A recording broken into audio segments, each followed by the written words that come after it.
On l'a vu, Steph, ça faisait 13 mois qu'il n'avait pas joué avec l'équipe de France, et pour cause, Hugo Lloris était titulaire et capitaine de cette équipe. Là, il était blessé.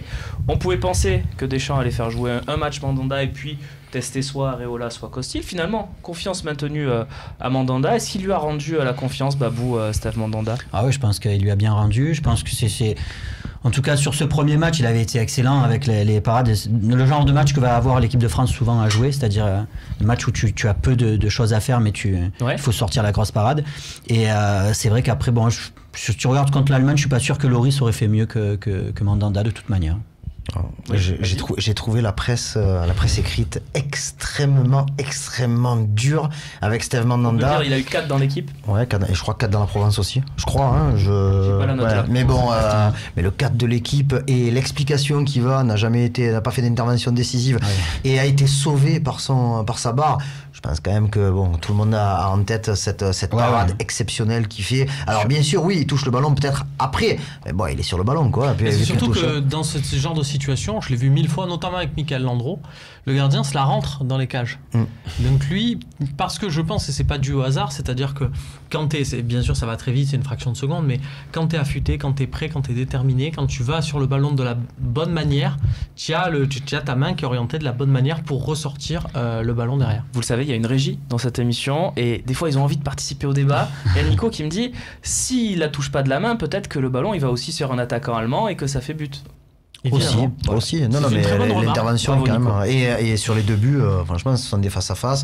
Et encore pire, celui du 2-2, quoi. Où dans le dos du défenseur. Après, je tiens pas à défendre particulièrement la presse écrite, mais voilà, pour rappeler vraiment aux gens, parce que j'ai vu beaucoup de critiques là-dessus, faut comprendre aussi l'exercice. Tu regardes un match, tu dois donner 11 avis sur 11 joueurs dans la foulée, parce qu'en même temps, on le fait aussi. À faire. On le fait aussi. C'est pour ça qu'il faut aussi expliquer ce que c'est. Et que l'impression, quand tu regardes le match, que tu n'as pas les ralentis, tu peux avoir une impression d'un Mandanda fébrile, notamment sur le premier but. Et que nous, c'est vrai que fort des images, on se dit, tiens, en fait, sur le premier but, ce que dit Babou, en fait, quand tu regardes sa sortie, tu te dis, mais finalement, on n'a rien à lui reprocher. Alors que sur le moment, quand j'ai vu le but, moi aussi, je me suis dit, j'ai l'impression. Et en fait, quand tu regardes, tu vois que non. Et le coup franc, c'est pareil, c'est-à-dire que je conçois tout à fait. Moi, sur le coup, je me suis dit super parade de Mandanda. Après, j'ai vu, je me suis dit, non, il y a le poteau. Mais l'inverse aussi se fait, c'est-à-dire tu te dis heureusement qu'il y avait le poteau. Quand tu as une impression comme ça, voilà, ça va vite. Kevin. Moi, ce match de Mandanda en équipe de France, il m'a fait penser un peu au match que j'ai vécu moi, en tout cas sur le canapé, contre le Paris Saint-Germain. C'est-à-dire où c'est vrai qu'il n'y avait pas grand chose à faire et qu'il y a eu 2 occasions où c'est vrai que sur une des 2, on aurait voulu quand même qu'il sorte la parade ou quelque chose, un geste vraiment très décisif. Après 3 minutes, il fait un arrêt très important. Il en fait une, mais c'est vrai qu'on se dit toujours, c'est vrai qu'au très haut niveau, les gens sont indulgents, c'est-à-dire on attend toujours du gardien l'attaquant, le geste décisif, et c'est vrai que dans des matchs comme ça, et voilà, si Mandanda va avoir une place en Coupe du Monde, même si ça me paraît un peu compliqué, ça va être Lloris, mais sait-on jamais.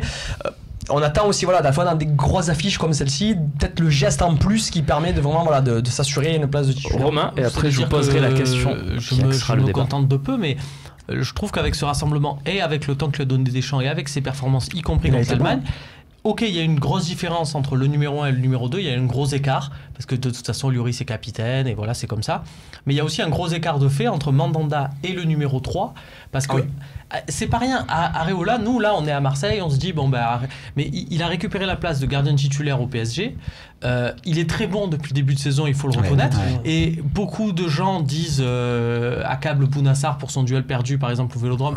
Moi, c'est grâce à Areola qui se jette vraiment au dernier moment. Donc, il a prouvé quand même que même contre nous, il est quand même pas mal.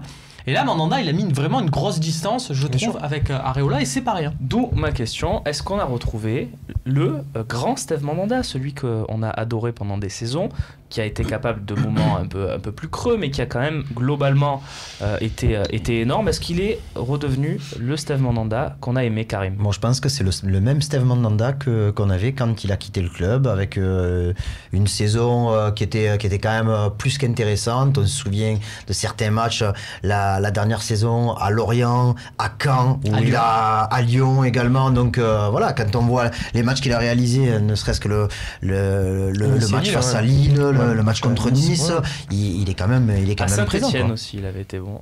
Il avait été très bon. C'était son match préféré, c'est ce qu'il nous avait dit au micro lorsqu'on lui a remis le Fossé Indoor d'ailleurs cette saison. Il est, tu vois, voilà. Ouais, pour toi, il est à ce niveau. Il a prouvé le match à Nice, par exemple. Non, ce qu'il a pour lui maintenant, c'est sur sa carrière, on va dire que c'est un gardien complet. Donc c'est pour ça que sur toutes ces saisons, voilà, il a ce niveau-là. Après moi, c'est vrai que j'ai toujours ce petit truc avec Mandanda où vraiment j'ai vraiment aimé son début à l'OM. Ses débuts à l'OM, comme je disais, où vraiment voilà, c'était la découverte, tout ça. Après quand tu parlais de Creux, c'est vrai qu'il faut pas les oublier. J'ai trouvé des fois, voilà, sur la longueur, il y a eu quelques matchs où il était absent, dans des grosses affiches surtout.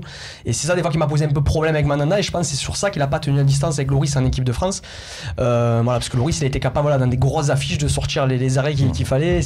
C'est un peu dommage pour Mandanda. Après, ça reste un gardien complet et de très haut niveau, quoi. Avant d'avoir l'avis de Babou qui conclura cette partie, je vous rappelle que vous pouvez poser vos questions. #LiveTalk, évidemment. Je vous précise aussi qu'il y a un tu préfères qui arrive. Donc si vous avez une idée pour mettre nos consultants et invités dans la mouise ce soir, n'hésitez pas. Posez vos tu préfères. Les questions, évidemment, les questions-réponses en fin d'émission sur Twitter, Facebook et le forum du Phocéen. Babou, qu'est-ce que tu dirais pour conclure cette partie? Pour toi, il est revenu au top, Mandanda? Pour moi, il est au top. Et pour moi, par contre, je trouve qu'il y a eu une légère différence, c'est-à-dire que je le trouve peut-être un poil moins explosif qu'avant, peut-être un peu moins extraordinaire, mais je trouve qu'il est presque encore plus fort parce que je le trouve beaucoup plus serein et il dégage quelque chose d'encore plus de sérénité. Je le trouve encore plus, il fait un peu plus peur aux attaquants, je trouve. Et là, je l'ai trouvé dans ce match avec l'équipe de France, chose que j'avais pas tout le temps vue, mais je l'ai vu engueuler pas mal de fois ces défenseurs centraux. Je trouve qu'il s'est imposé et il a peur de personne, quoi, dans cette équipe, donc je le trouve beaucoup mieux. Très bien, messieurs, on conclut là-dessus. J'aimerais lancer à Rémi un petit défi. J'aimerais qu'il propose un sondage sur Twitter à nos tweetos, à ceux qui suivent cette émission en direct. Voilà, participez et dites-nous si pour vous, Mandanda est revenu au top, tout simplement, de sa forme et de son niveau. Voilà, merci Rémi, on aura la réponse en fin d'émission. On va passer au calendrier parce que 10 matchs en un mois à peu près, c'est ce qui attend. Jours. Merci Karim. Donc un mois quelque part. C'est ce qui attend. Un gros mois. L'Olympique de Marseille, 3e partie de cette émission.